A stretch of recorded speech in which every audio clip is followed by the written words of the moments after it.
If your wife's family threw your daughter into the snow on Christmas Eve, but secretly depended on your money to survive, what would you do?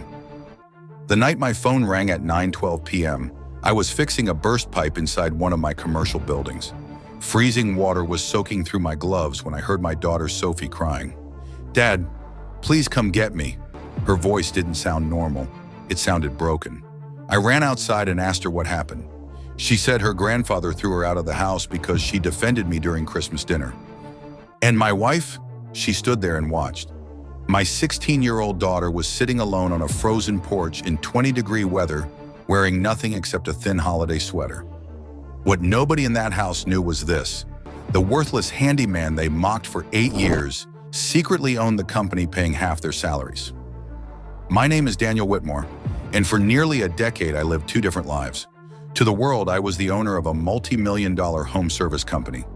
To my wife's family, I was just the guy who fixed pipes and drove an old pickup truck. My wife Claire begged me to hide the truth from them. "They'll judge you if they know you work with your hands," she used to say. So I stayed quiet. Even when her father laughed at my boots, even when her brothers joked about my truck, even when I hired their relatives into my own company while they treated me like I wasn't good enough to sit at their table. But Christmas Eve changed everything. I drove through the snow faster than I've ever driven in my life. When I reached the house, my daughter was curled up on the porch, shaking from the cold, while warm lights glowed through the windows behind her. Inside, everyone was laughing like nothing happened. I took off my coat, wrapped it around Sophie, then walked straight to the front door and kicked it open. The entire room went silent.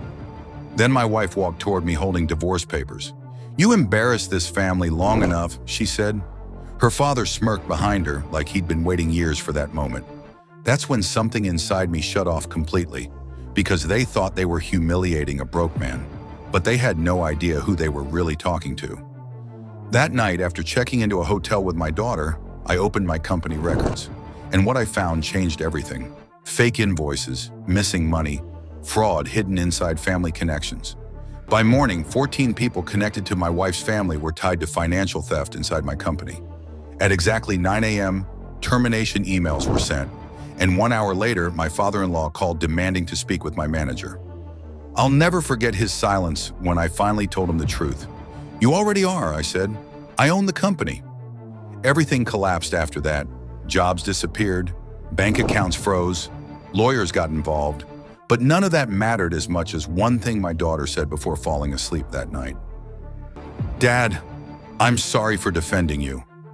That sentence destroyed me more than the betrayal ever could, because no child should apologize for protecting someone they love, and no parent should stay silent while their child suffers just to keep peace with toxic people. So remember this: the quietest person in the room is sometimes the one holding everyone's future in his hands, and respect should never depend on how expensive someone looks.